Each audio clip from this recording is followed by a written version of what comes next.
Hello बच्चों, आज का जो मेन टॉपिक है आपके नीट प्रिपरेशन के लिए, क्योंकि नीट का एग्ज़ाम बहुत जल्द होने वाला है ना। तो मैं आपके लिए एक इम्पॉर्टेंट टॉपिक लेकर के आया हूँ जिसमें हर साल लगभग 2 से 3 क्वेश्चन होते ही होते हैं, है ना। तो हमारा जो पहला टॉपिक है प्रिपरेशन का वो है आपका cell cycle and cell division. अब चूंकि देखिए अच्छा, सेल साइकिल और सेल डिवीज़न जाने से पहले आपको ये जानना बहुत ज़रूरी है कि सेल क्या होता है। तो आप पहले ही फैमिलियर हैं सेल क्या होता है। तो cell is the structural and basic unit of life. आपको मालूम है कि cell is the structural and basic unit of life. तो देखो बेटा, हमारे बॉडी में 2 टाइप के सेल होते हैं। एक तो होता है डिप्लॉइड सेल और दूसरा होता है हैप्लॉइड सेल, है ना। क्या होते हैं? डिप्लॉइड सेल होते हैं और दूसरा क्या होता है? हैप्लॉइड सेल होता है ना। तो हैप्लॉइड सेल जो होते हैं वो होते हैं क्या? गैमेट्स, है ना। हैप्लॉइड सेल क्या होते हैं? गैमेट्स होते हैं, जो कि आप हैप्लॉइड सेल्स का ही कॉम्बिनेशन मिलकर के क्या बनाते हैं? डिप्लॉइड सेल का फॉर्मेशन करते हैं। तो ये तो मतलब आपको बहुत अच्छे तरीके से मालूम है। तो जैसे देखो बेटा, आप अगर हम बात करें तो हमारे पास क्या है कि male gametes and female gametes, male gametes and female gametes. तो male gametes and female gametes मतलब 2 हैप्लॉइड सेल। अब 2 हैप्लॉइड सेल, चूंकि आपको मालूम है कि फीमेल गैमेट्स क्या होता है? एग होता है, ठीक है, और मेल गैमेट्स क्या होते हैं? स्पर्म होते हैं। तो जब ये दोनों फर्टिलाइजेशन प्रोसेस को फर्टिलाइजेशन करते हैं तो क्या बनाते हैं? जाइगोट, है ना। जाइगोट का फॉर्मेशन होता है। अब ये जो जाइगोट है वो क्या होता है? 2 सेल का फॉर्मेशन करेगा, यही डिवाइड करेगा, फिर 4 सेल का फॉर्मेशन होगा, 4 सेल से 8 सेल का फॉर्मेशन होगा, 8 सेल से 16 सेल का फॉर्मेशन, 16 से सो ऑन जाते जाएगा। अल्टीमेटली 10 टू पावर 13 सेल का फॉर्मेशन होगा। समझ में आई बात? तो अब जो है male gametes and female gametes तो फ्यूजन किया, जाइगोट का फॉर्मेशन किया, 2 cell, 4 cell, 8 cell, 16 cell, 10 to power 13 cell का फॉर्मेशन किया। अब चूंकि आप यहां पे एक चीज ये देखो कि अगर हम बात करें, जैसे आप देखो एक सेल की हम बात करते हैं, है ना। एक सेल कैसे डिवाइड करता है? तो ये आप देखो, ये एक सेल है, ये इसका न्यूक्लियस हो गया। क्या हो गया? न्यूक्लियस। और ये हो गया साइटोप्लाज्म। अब ये जो न्यूक्लियस हुआ तो ये क्या किया? ग्रोथ किया, जिसके कारण इसका साइटोप्लाज्म क्या होगा? इंक्रीज करेगा। क्या करेगा? साइटोप्लाज्म इंक्रीज होगा। तो जब ये ग्रोथ होगा तो साइटोप्लाज्म जब इंक्रीज होगा तो ऑब्वियस बात है कि जब साइटोप्लाज्म इंक्रीज होगा तो सेल इनलार्ज होगा, सेल बड़ा होगा। और चूंकि न्यूक्लियस जो होगा उस पूरे पर्टिकुलर साइटोप्लाज्म को कंट्रोल नहीं कर पाएगा, जिसके कारण क्या होगा? ये लीड करेगा, 2 सेल में वो डिवाइड हो जाएगा। तो जैसे अगर हम मान लें सपोज दैट कि इसमें 5 पिकोग्राम डीएनए है और ये आपका साइटोप्लाज्म है। अब यहां पे देखो क्या हो रहा है? रेप्लिकेशन हुआ, किसका? डीएनए का। तो रेप्लिकेशन हुआ और साइटोप्लाज्म जो है वो क्या हो रहा है? इंक्रीज कर रहा है। तो अल्टीमेटली क्या होगा? ये एक सेल का फॉर्मेशन करेगा जिसमें, है ना, मान लो 10 पिकोग्राम डीएनए हो गया, है ना। साइटोप्लाज्म तो इंक्रीज किया। अब इसके बाद चूंकि साइटोप्लाज्म तो इंक्रीज कर रहा है और nucleus is not able to control, तो अब क्या हो गया कि ये सेल डिवीजन करेगा। क्या करेगा? सेल डिवीजन करेगा। तो सेल डिवीजन करेगा तो 2 सेल में ये डिवाइड कर लेगा। तो 2 सेल में जब डिवाइड करेगा तो डीएनए जो होंगे 5 पिकोग्राम इक्वली डिवाइड हो जाएंगे। क्या हो जाएंगे? इक्वली डिवाइड हो जाएंगे। और ये क्या हो जाएगा? डॉटर सेल का फॉर्मेशन करेगा। बात समझ में आई? तो ये पेरेंट सेल हो गया, पेरेंट सेल से क्या हो गया, डॉटर सेल का फॉर्मेशन कर लिया। ठीक है, तो अब यहां पे आप एक चीज और देखोगे कि ये जो सेल है, ये सेल डिवाइड करता है एक कंट्रोल मैकेनिज्म से। क्या करता है, एक कंट्रोल मैकेनिज्म से सेल डिवाइड करता है, क्योंकि सेल को मालूम है कि कब डिवाइड करना है ना। सेल का ट्रिगर है, कुछ प्रोटीन उसके लिए रिस्पॉन्सिबल होती है, जैसे साइक्लिन हो गया, और साइक्लिन डिपेंडेंट काइनेज प्रोटीन होती है जो एक सेल से दो सेल को डिवाइड करने में, यानी कंट्रोल डिवीजन करने में काफी इंपॉर्टेंट रोल प्ले करती है।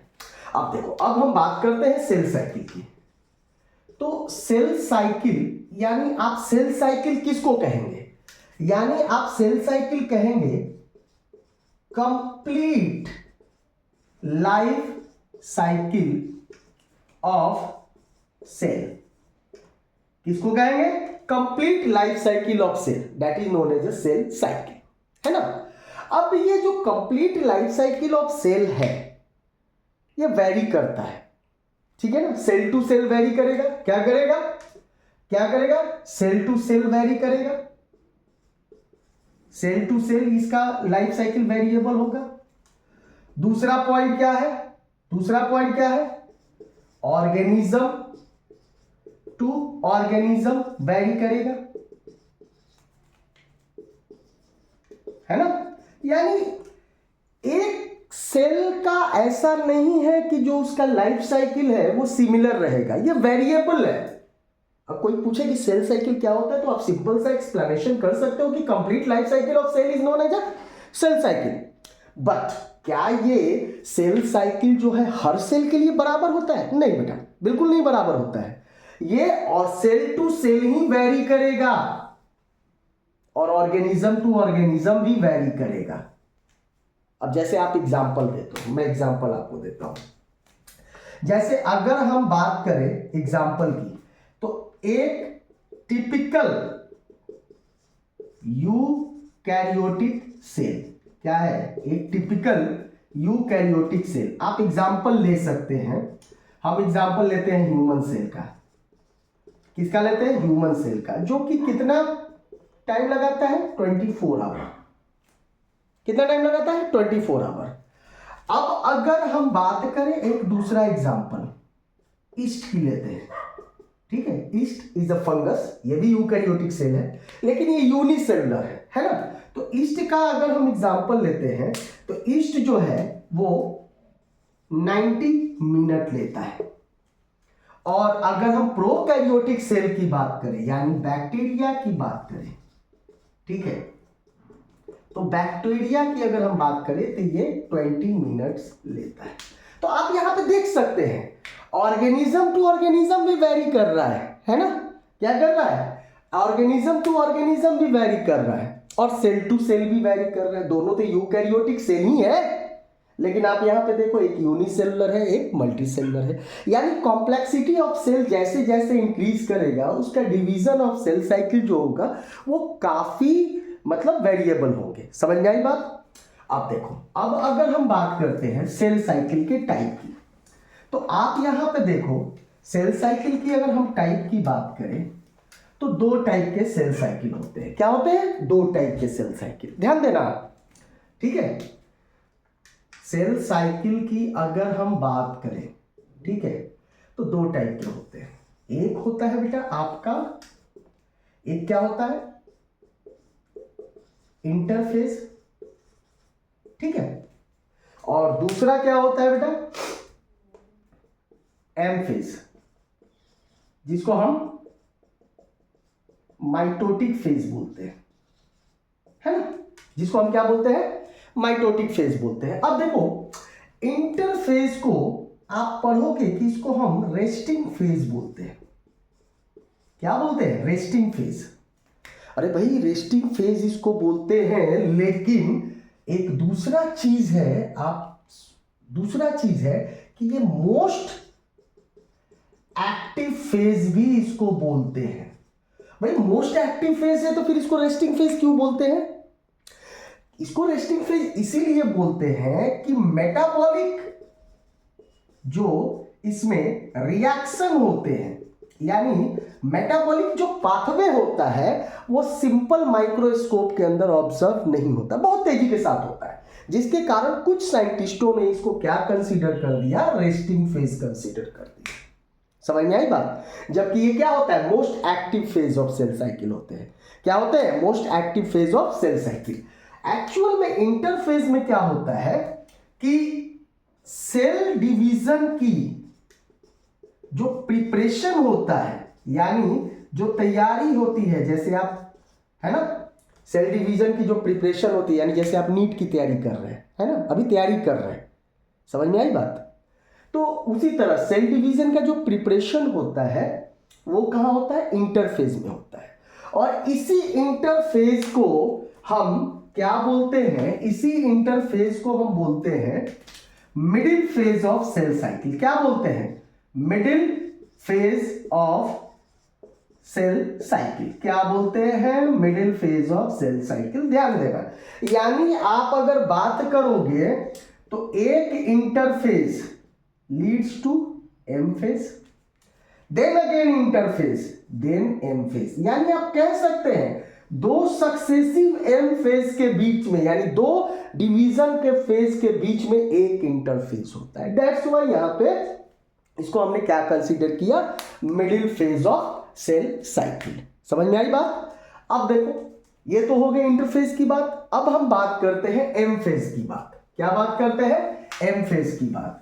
तो देखो बेटा, एम फेज जो होता है, यानी माइटोटिक फेज जो होते हैं, वो एक्चुअल में अगर हम बात करें एम फेज, है ना, एम फेज की अगर हम बात करें, यानी माइटोटिक फेज की अगर हम बात करें, किसकी बात कर रहे हैं? माइटोटिक फेज की, एम फेज की, है ना। तो एम फेज जो है एक्चुअल में इसमें क्या होता है, एक्चुअल सेल डिवीजन यही होता है। यानी आप देखो, कोई एक टिपिकल सेल जो है, कोई एक टिपिकल सेल मैक्सिमम टाइम किसमें स्पेंड करता है, वो स्पेंड करता है इंटरफेज में, मैक्सिमम टाइम। और सबसे कम टाइम जो है वो कहां स्पेंड करता है, एम फेज में। कहां स्पेंड करता है? एम फेज में। यानी पूरे सेल डिवीजन का अगर 90% टाइम अगर देखें तो वो इंटरफेज में करता है और एम फेज में सबसे कम समय ये देता है। समझ में आई बात? अब अगर देखें कि एम फेज और इंटरफेज में सब फेजेस कितने होते हैं, यानी इंटरफेज कितने टाइप के होते हैं और एम फेज कितने टाइप के होते हैं, तो वो अभी हम देखेंगे। समझ में आई बात? तो आप किसी भी एक्चुअल सेल साइकिल में इंटरफेज में कोई भी सेल मैक्सिमम टाइम स्पेंड करता है। समझ में आई बात? इस चीजों को आपको याद रखना होगा, ठीक है। और आप देखो, जैसे अब अगर हम बात करते हैं इंटरफेज और एम फेज, तो इंटरफेज जो है वो 3 फेज होते हैं। G1 फेज यानी गैप 1 फेज, S फेज यानी सिंथेटिक फेज, और दूसरा क्या है, G2 फेज यानी गैप 2 फेज, है ना। एम फेज की अगर हम बात करें तो एम फेज जो है वो आपका prophase, metaphase, anaphase and telophase. यानी आप यहां पे देखो, prophase, metaphase, anaphase and telophase, and then उसके बाद क्या हो जाता है, साइटोकाइनेसिस हो जाते हैं, यानी सेल का डिवीजन हो जाता है। अब इन सब के बारे में जो डिटेल हम पढ़ेंगे, जैसे G1 फेज क्या होता है, S फेज क्या होता है, G2 फेज क्या होता है, वो हम आगे के लेक्चर में पढ़ेंगे। ठीक है, थैंक यू।